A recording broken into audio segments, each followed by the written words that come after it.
اهلا وسهلا بحضراتكم وحلقه جديده من حلقات ستوديو اكس بودكاست باورد باي فاي ايجيبت اند امباور. النهارده طبعا جايبين لكم بقى يعني في امتدادا لسلسله الحلقات اللي احنا متابعينها عشان الاهتمام بالرياضه وكل ما يخص الرياضه. دكتوره من اشطر الدكاتره في علم النيوتريشن، دكتوره شدوى، ازيك؟ الحمد لله. عامله ايه؟ اخبارك الحمد ايه؟ لله. عامل ايه؟ الحمد لله. احكي لنا بقى بدايه النيوتريشن معاكي بدات منين، او من الاول بقى مين الدكتوره شدوى؟ ماشي. انا دكتور شدوى، كلينيكال نيوتريشنست، طبيبه بشري. يعني 7 سنين طب.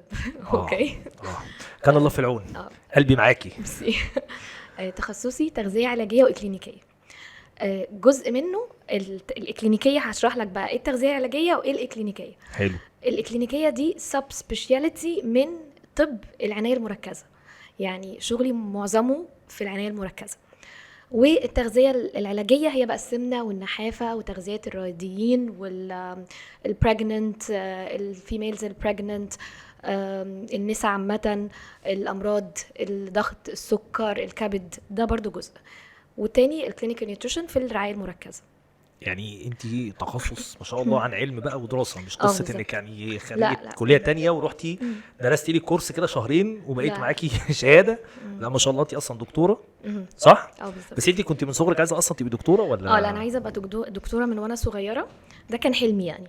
لما دخلت كليه طب، احنا بيبقى عندنا نختار كلينيكال او نختار اكاديميك، حسب بقى اللايف ستايل بتاع كل حد فينا. انا كنت عايزه كلينيكال، وفي نفس الوقت كنت عايزه لايف ستايل يعني هادي، يبقى ما تبقاش شغلانه لا هسهر فيها نبطشيات حاجات كده. فكنت حاسه ان الكلينيكال نيوتريشن مناسب. انت مش عايزه تعاني معاناه الاطباء التانيين؟ يعني بس في نفس الوقت انا بحب الكلينيكال قوي، بحب فكره ان انا امر على العيانين، ان انا اعرف هم عندهم ايه بس من الفايل، من غير ما هو يتكلم. يعني مثلا انا في العنايه المركزه في بيشنتس كتير هم ما بيتكلموش، هو في كوما، هو في عمل حادثه. انا بقى اللي بفهم احتياجاته من الفايل، بفهم كل الحاجات دي زي بازل كده، بقرا مثلا راي دكتور الاي سي يو، راي دكتور الكارديولوجي، القلب، الكلى، بازل كده، وفي الاخر بقى بطلع له بلان تنفع له علشان التغذيه بتاعته طول ما هو موجود في الاي سي يو. يعني اصلا العيان هو في الاي سي يو هو اصلا بيحتاج نظام غذائي كمان؟ طبعا كل بقى عيان ليه نظام غذائي. مثلا الجراحات الجهاز الهضمي دي قبل الجراحة ليها تغذية، وبعد الجراحة ليها تغذية. غالبا بعد جراحات الجهاز الهضمي ما بنستخدمش الجهاز الهضمي أصلا، فبندي بقى كل احتياجات البيشنت عن طريق الوريد. دي بقى بنقعد نحسبها، ولازم نتأكد ان وظائف الكلى كويسة، وظائف الكبد، يعني حسبة كبيرة. الأورام مثلا ليهم تغذية، اللي عاملين عمليات سمنة ليهم تغذية، مرضى السكر، مرضى الكلى، كل حاجة بقى ليها تغذية. ساعات بيبقى في أمراض مناعية، في كمان عند الأطفال نوع inborn errors of metabolism، نوع معين يعني بيبقى عندهم مشاكل لو أكلوا حاجة معينة بتتعبهم، بروتين معين، فبرضه بنظبط لهم التغذية. فهي يعني ده ماي باشن، التغذية في الاي سي يو ده ماي باشن. بس صعب قوي انك تتعاملي في حاجه محدش برضه بينطق يعني. اغلب الدكاتره الطبيعي بتشتكي من ايه؟ يا ابني عندي كذا، عندي كذا يا دكتور، هحاسب بكذا يا دكتور. انما حضرتك بتتعاملي مع اشخاص هو فعلا يعني في ديب كوما او في كوما، او حتى بالظبط. لو قادرين يتكلموا هو مش يعني مش عارفين يعبروا عن اللي هم فيه. ما هو ده التشالنج بقى، وهو ده اللي بيبين شطاره الاي سي يو دكتور او الاي سي يو كلينيكال نيوتريشن دكتور. يعني احنا بيكون معانا دكتور الاي سي يو، معانا دكتور القلب، الكلى. لو انا دكتوره شاطره بقى انت كنيوتريشن. انا اكيد دكتوره شاطره. يعني لا، انا مالناش خلاف بتكلم على كده، عشان بس الناس التانية اللي هيبقوا معلش يعني، انترستد في بس السبيشاليتي بتاعت احنا ما بنجيبش النيوتريشن. اي حد هنا يا جماعه، مش اي حد انا هنا. بتكلم عشان لو حد انترستد في النيوتريشن، احنا بنتعامل مع كل الدكاتره. فالكلينيكال نيوتريشنست الشاطر هو اللي يبقى يعرف مثلا من الكارديولوجي ياخد معلومه معينه هتساعده في البلان بتاعته، من الكلى، من دكتور الكلى هياخد معلومه معينه، من دكتور الكبد، وهكذا، ويطلع بقى بلان في الاخر تنفع للبيشنت ده. فهي البوينت ان احنا كل يوم بيبقى يعني بنحتك بدكاتره من كل السبيشاليتيز، فده بيخلينا عندنا more knowledge، ودايما في continuous learning، على طول بنتعلم حاجات كتيره. ف يعني ده حاجه حلوه قوي. ده تشالنج رهيب بصراحه. انا لا، انا اللي اعرفه تشتكي من ايه يا ابني؟ اشتكي من كذا. لا انما حد بقى يتخيل ويتوقع، والله برافو عليكي فعلا يعني. طيب لا، احنا خلينا مع الناس اللي بتسال يعني بس معلش يعني. احنا كنا في الحلقه اللي فاتت مع ابراهيم سكر، المدرب بتاع كابتن احمد الجندي، يعني أوكي. الراجل يعني بصراحه اللي بوجه له كل تحيه يعني، انه لبى الدعوه وجه. كان بيتكلم من ضمن الناس المهمه جدا لما كان بيشرح لنا الجهاز، كان بيقول لنا ان احمد الجندي البطل وراء 12 واحد، من ضمن الناس دي دكتوره النيوتريشن. فاحنا خدنا الموضوع تمام، مفيش مشكله. بس لما قعدت افكر قلنا لازم نجيب حد بقى فاهم عشان يشرح لنا ايه اهميه النيوتريشن اصلا بالنسبه للرياضي. يعني انا النهارده راجل ببدا كاريري، فايده النيوتريشن بالنسبه لي ايه؟ هيحقق لي ايه الفاليو اللي هيضيفها لي النيوتريشن في الجهاز بتاعي؟ طيب قبل ما ارد على السؤال ده انا عندي حاجه كونسيرن عايزه اتكلم فيها، ان يكون النيوتريشنست يكون طبيب بشري. لان احنا دلوقتي بنشوف حاجات كتيره قوي على السوشيال ميديا وعلى الانستجرام هي معلومات خاطئه تماما. ففكره ان الدكتور النيوتريشن يكون دارس الاناتومي بتاع البيشنت، الفسيولوجي، عارف كل حاجه بتاثر على كل مرض، كل لايف ستايل، حاجات كتيره جدا هي اللي بتخلينا في الاخر نعمل بلان. فلازم يبقى دكتور بشري. حاجات كتيره قوي مثلا بشوفها. ما ينفعش مهندس يا دكتوره؟ هنشوف الموضوع ده يعني يعني خش معاكم في السبوبه يعني بس. انا مثلا بشوف ناس كتيره جدا رياضيين ماشيين على حاجه اسمها كيتو دايت.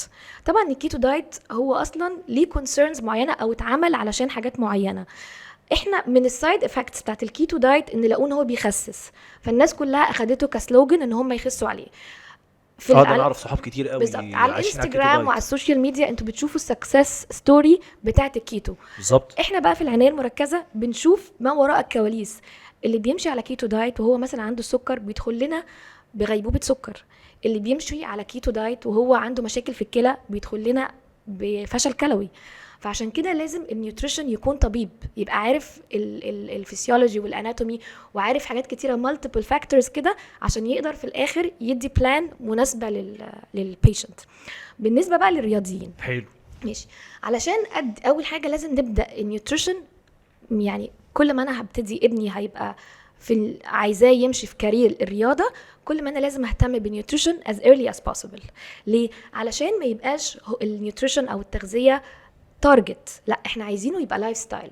مع الوقت خلاص هو هيظبط اكله، هيظبط تفكيره، فهيبقى الهرمونز كلها يعني زي ما نقول كده ماشيه كلها في توازن. غير ان انا عايز نيوتريشن همشي على نيوتريشن قبل البطوله، طب ما انا هرجع تاني. لا، فلازم النيوتريشن يبقى as early as possible، ويكون الدكتور يكون طبعا اللي بيشوف البيشنت او الرياضي دكتور، علشان في فاكتورز بقى كتيره بتاثر. منها مثلا ايه؟ حاجه اسمها 24 اور ريكال. انا افهم لما اجي احط الدايت بلان لرياضي، انا ما ينفعش احط لكل الرياضيين زي بعض. طب افرض حد في اكله معينه مش بيحبها، هي مش ورقه وقلم، يعني هو الدايت مش ورقه وقلم وميزان، يعني هي حاجه كاستمايزد على كل واحد. بالظبط، حضرتك قلت كده الكلمه البيرفكت، هو لازم يكون كاستمايزد. كاستمايز يا جماعه يعني متظبط، يعني متظبط، يعني متفصل. هحاول اشرح للناس شويه يعني المصطلحات، خليكي معايا برضو عشان ايه بس. انا عايزه اقول للساده المستمعين والمشاهدين زي كده بنروح نفصل فستان لازم يكون على مقاسنا بالظبط، الدايت لازم يكون كاستمايزد. اعرف اول حاجه تاريخه الهيستوري، لو هو عنده اوريدي مرض، ما ممكن يكون عنده مشاكل، فافهمها وانا طبعا اخد بالي وانا بحط الدايت. حاجه اسمها 24 اور ريكال، اعرف يومه عامل ازاي. في ناس بتصحى بالليل، في ناس بتبقى بانكتويت، في ناس بريفرنس. انا بحب حاجات، في حاجات تانية ما اقدرش اكلها. يعني مثلا الزبادي من الحاجات المهمه جدا في الدايت. ممكن حد يجي يقول لي لا انا ما بحبش الزبادي، فانا لازم اديله سبستيوت، نوع من انواع البروتين كويس ينفع ليه. فده ما بيحصلش غير لما بديل يا جماعه، نظام بديل للزبادي بالظبط. فده بيحصل لما افهم البيشنت بتاعي، افهمه، اعرف اللايف ستايل، اعرف بيتمرن امتى. الحاجات دي كلها بتخليني في الاخر اطلع له بلان يمشي عليها ليه هو، ما ينفعش تبقى للي جنبه، لان وزنه بيختلف، نوع المجهود اللي بيعمله بيختلف. كل الحاجات دي بتخليه في الاخر اطلع دايت ليه هو، ما ينفعش يبقى لحد تاني. يعني انت لو ماسكه فرقه كوره دلوقتي هيطلع عينك. النهارده انت بتتكلمي 22 القايمه النهارده 30 لعيب، هتمسكي كل لعيب طبعا تحطيه بالسيستم بتاعه بالظبط. هم كلهم هيبقوا، عشان هم يعني كلهم بيلعبوا نفس الرياضه، هيبقى موست بروبلي نفس البلان. لكن هتختلف بقى. واحد ما بيحبش الزبادي احطه له، هو مش دواء. الدايت مش دواء، الدايت هو داخل في كل تفصيله. واحنا مبسوطين بناكل، واحنا زعلانين بناكل، واحنا مسافرين بناكل، واحنا بنلعب بناكل، واحنا جاذرينجز مع صحابنا بناكل. فلازم يبقى الدايت المتعه اللي موجوده بالظبط في الموضوع دلوقتي. هنعمل ايه طيب بس؟ فلازم يبقى الدايت مناسب ليه، ما يبقاش زي اللي جنبه، لا هو مش ورقه لازم يمشي عليها. في طبعا وزنه هيختلف، الوزن ده من الوزن ده، فلازم هحسب له البروتين احتياجه قد ايه، احتياجه من الكربوهيدرات، احتياجه من الدهون. ودي بقى نقطه عايزه اتكلم فيها. في ناس كتيره قوي اول ما تقول بقى ان هي هتمشي هيلثي، انا خلاص ببتدي تمشي هيلثي بقى، فانا هشيل الدهون. دي كارثه بقى، امنع بقى الكباب والكفته والحاجات دي والفراخ. لا بص بقى، احنا بنحتاج جسمنا عشان يبقى بالانسد، وعشان تبقى انسان متوازن احنا بنحتاجين حاجه اسمها ماكرو نيوترينتس ومايكرو، حاجات بنحتاجها بكميات كبيره وحاجات بنحتاجها بكميات صغيره. الكميات الكبيره اللي ربنا خلقها لنا لازم ناكلها الكربوهيدرات النشويات والبروتينات والدهون. ما ينفعش انا اعمل دايت اشيل حاجه من دول، لا انا لازم كل يوم اكل نشويات، لازم كل يوم اكل بروتينات ودهون، بس بقى نوع الدهون. بس يعني في ناس بتعمل ده في الاول علشان خاطر يقول لك ايه، بس احاول احس ان انا غيرت شكلي شويه. هيجيله لو ده في الاول. بص هو طبعا بعد ما بنعمل حاجه اسمها 24 اور ريكال بعرف منه، فببتدي اشيل الحاجات الضاره في اصلا الاول. يعني دي آه. كده كده لكن الدهون انا شايفه ان هي دي ميث قوي، كل الناس بيعملوا كده. انا وقفت الدهون يا دكتور، طب هنعمل هنعمل البيض بسمنه ولا لا؟ لا، هو الدهون مهمه. لو انا شلت الدهون هيحصل لي ديفيشنسي في فيتامينات، فيتامين A ودي وE وكي. انت الرياضيين هيحبوك قوي على فكره. وما ينفعش العيب انا عايز اقول لك ان كل اللعيبه بيشوفوا بياكلوا بروكلي افوكادو.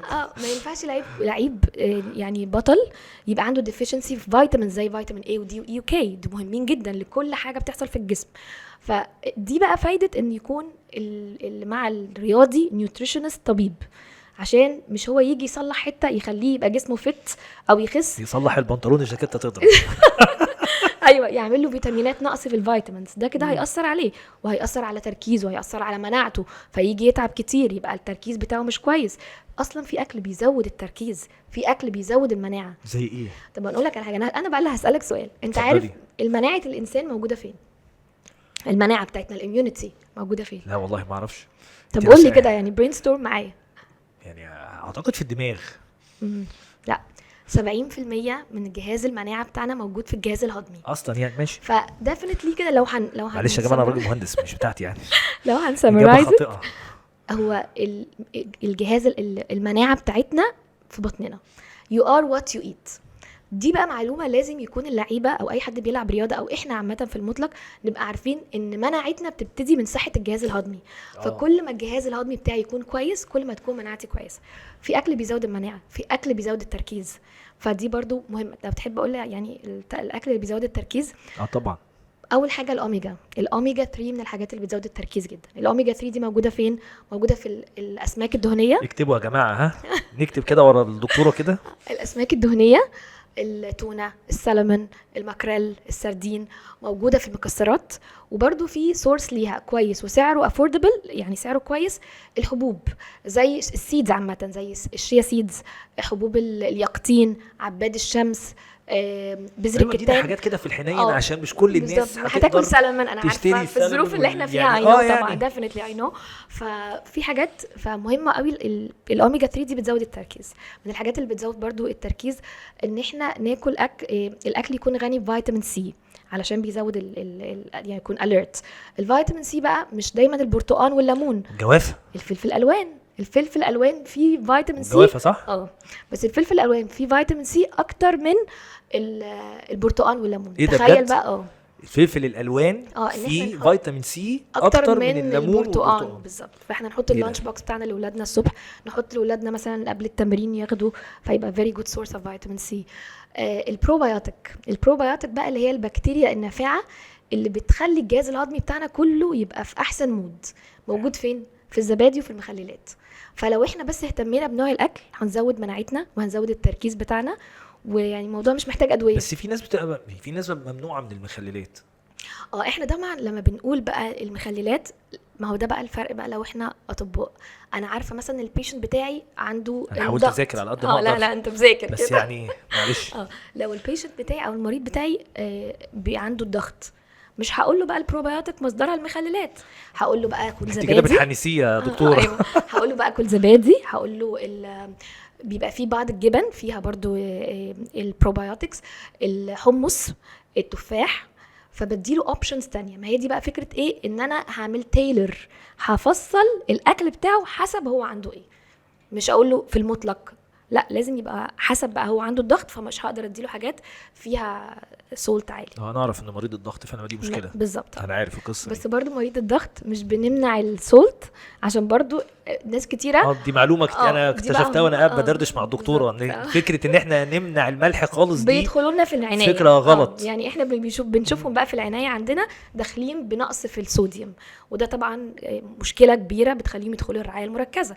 لازم الصوديوم والبوتاسيوم والمغنيسيوم كلها تكون نورمال. ده بنوصل له ايه؟ من التغذيه السليمه، كل واحد طبعا حسب احتياجاته. طب ده شيء كويس جدا. شيء كويس جدا. نرجع بقى للرياضيين. يلا نرجع للرياضيين.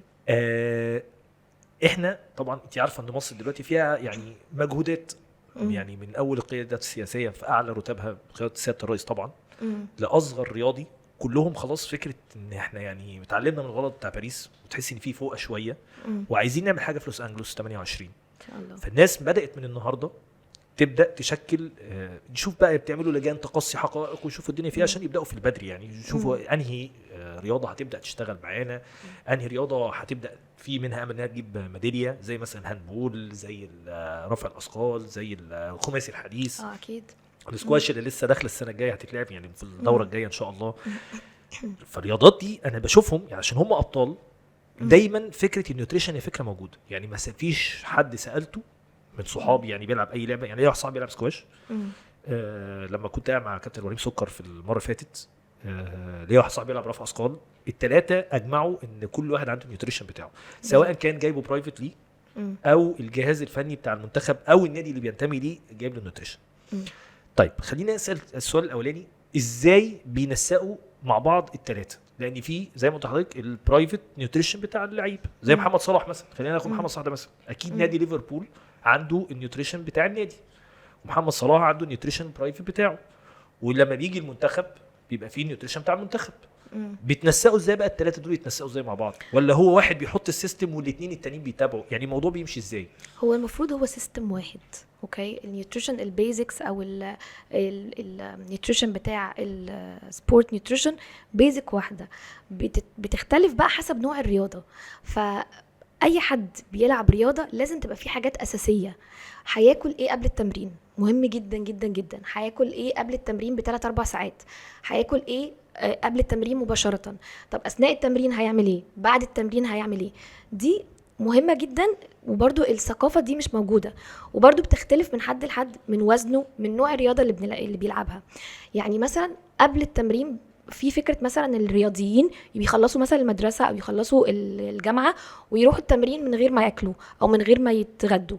دي يعني حاجة مش صح خالص. انا بشوف ناس كتير بتعمل كده. لا، المفروض علشان يعني لو هنتكلم عامة نصايح للنيوتريشن بيزكس للنيوتريشن الاثليتس عامه، هقول لك وجبه الفطار دي اهم وجبه، مهمه جدا جدا جدا. مفيش حاجه اسمها ان انا اروح التمرين خفيف، لا، انت هتروح التمرين خفيف انت هتكسر عضلات وهتفقد يعني هتفقد فيتامينز وحاجات كتير. بس في ناس بتحس بغثيان، خلي بالك لعيبه الكوره عشان تمريناتها بالذات ممكن تبقى الصبح، اوقات بيتمرنوا الساعه 9 الصبح، صح 9 الصبح وكده. فكره انه بيبقى صاحي مثلا الساعه 7 عشان يفطر ويروح يلعب، ده بقى بنتكلم ده لازم كده يظبط اللايف ستايل بتاعه. لا، يصحى بدري، نوع الاكل بقى. التمرين اللي الساعة 7 الصبح أو الساعة 9 الصبح، النوع الأكل اللي فيه هيختلف عن التمرين اللي الساعة 5. ماشي؟ فده بقى اللي بيفرق، إن لازم يكون معاه نيوتريشنست. النيوتريشنست دايما معاه هيقول له أنا مثلا عندي تمرين النهاردة الساعة 7 أو الساعة 9 هتاكل كذا، طب التمرين بتاع الساعة 5 هناكل حاجة معينة، حاجة تانية. فهي دي بقى الكاستمايزنج، إن هو ينفع يعني يظبط له الدنيا حسب التمرين. طيب كمان عشان يبقى الإحساس إن هو بيبقى تقيل في التمرين، مفيش حاجة اسمها كده. أنت هتاكل إيه؟ يعني مثلا اللودنج او قبل التمرين ب3-4 ساعات لازم ناكل وجبه متكامله فيها بروتينات وفيها كربوهيدرات معقده وفيها دهون صحيه، بس كمان الدهون مش كتير قوي. ماشي؟ طيب ده ليه بقى؟ علشان يطلع لنا جلوكوز. مهمه بقى النقطه دي عشان الرياضيين يعرفوا. الجلوكوز هو مصدر الطاقه للبرين. ماشي؟ هو الجسم او مخنا هو ده اللي بيفهمه جلوكوز. ده البنزين يا جماعه بتاع العربيه، هو بتاع كده. المخ بقى البنزين بتاعه هو الجلوكوز. طيب وانا بلعب رياضه بستهلك الجلوكوز، وبعد ما الجلوكوز بيخلص بروح اخد الجلايكوجين اللي موجود في الكبد وفي العضلات. عشان كده لازم الرياضي ياكل كويس قوي قبل التمرين وجبه كبيره فيها كربوهيدرات معقده وبروتين ودهون، علشان يملى بقى الستورز او يملى الخزين المخزن بتاعه. الخزين اللي موجود في العضلات واللي موجود في الكبد. ماشي، يبقى انا كده ايه، زودت كده الحاجات دي عشان يقدر يدخل. طيب وهو بقى داخل التمرين او قبليها بربع ساعه او نص ساعه، انا محتاج مصدر سريع للطاقه، يبقى اديله مثلا سناك زي تمر، زي موزه، اقول له ياكلها. طيب اثناء التمرين هيختلف بقى من رياضي لرياضي. لو التمرين بتاعنا نص ساعه، ربع ساعه، حاجه. ولو تمرين كبير بقى وقت طويل، معدي الساعتين 3 ساعات زي الخماسي الحديث، لا دي بقى حاجه كبيره، يعني ليها نيوتريشن مخصوص.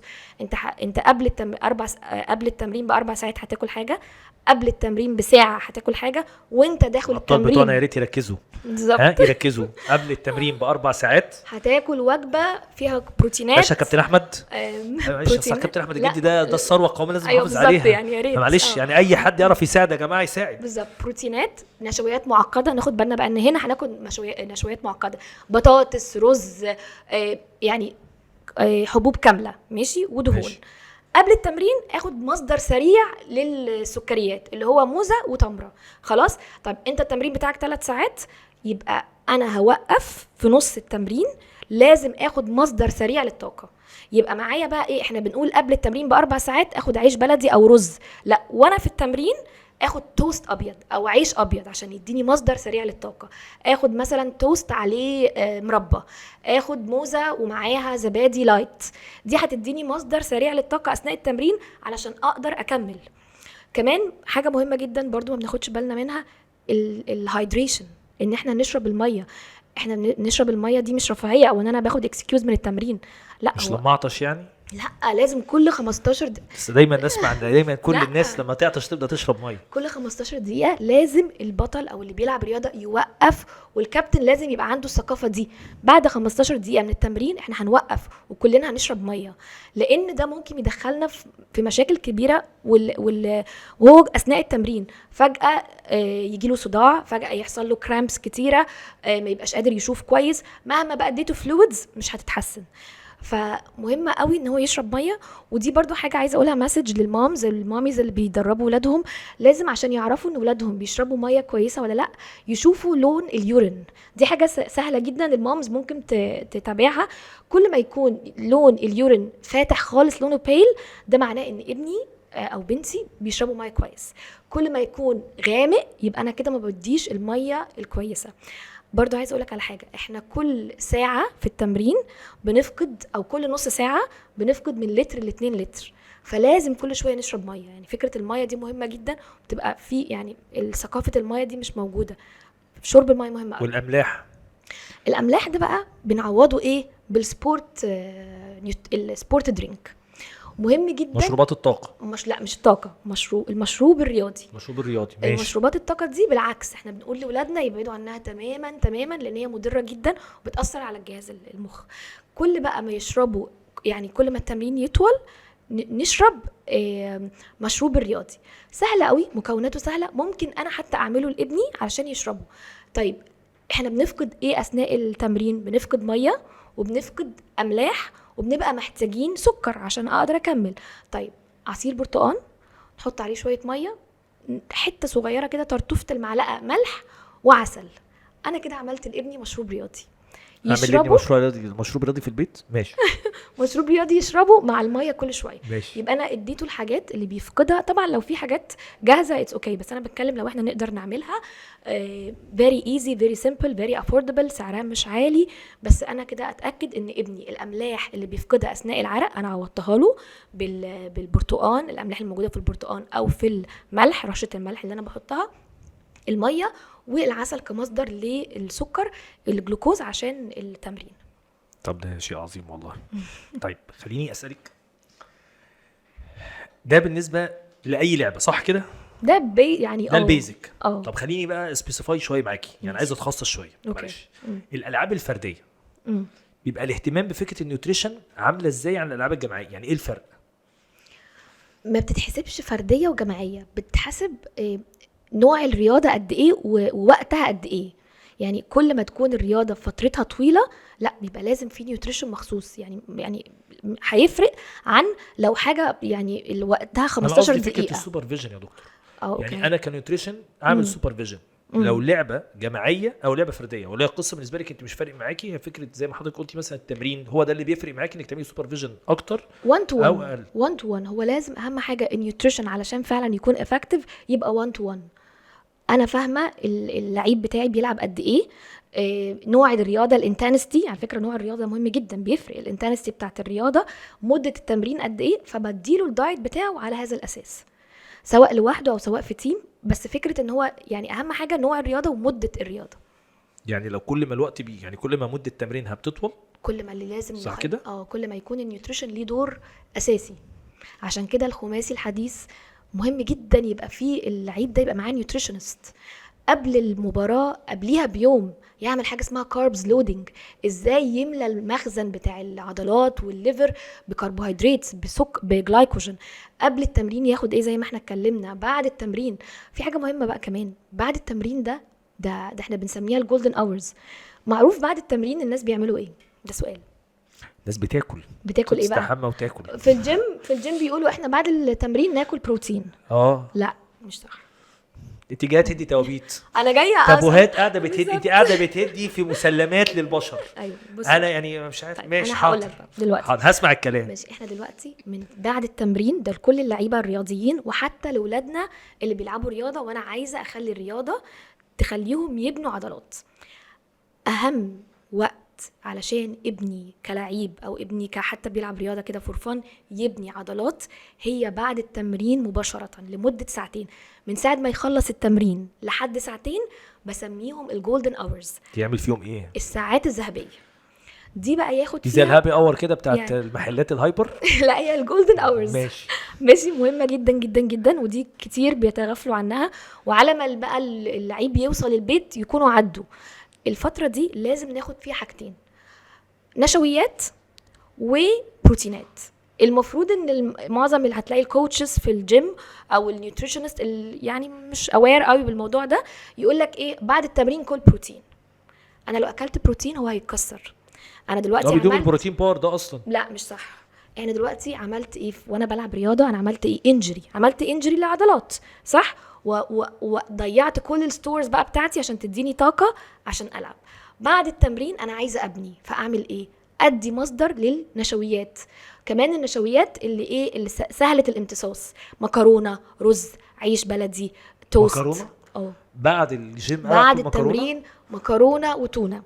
لا تونه انا فاهم تونه الاتنين مع بعض، مش بقى مكرونه لوحدها ولا تونه. دي بقى معلومه مهمه، يعني دي اهم معلومه في الحلقه. مكرونه وتوست، مكرونه وتونه ماشي، مكرونه ولحمه مفرومه، بيض وتوست بني، او حتى لو عيش اي نوع من انواع العيش، حتى لو عيش ابيض ماشي او عيش بلدي، بطاطس ها مش فرايد، معموله ماشي. في الاير فراير او سوتيه، وناكل معاها مثلا تونه او بيض.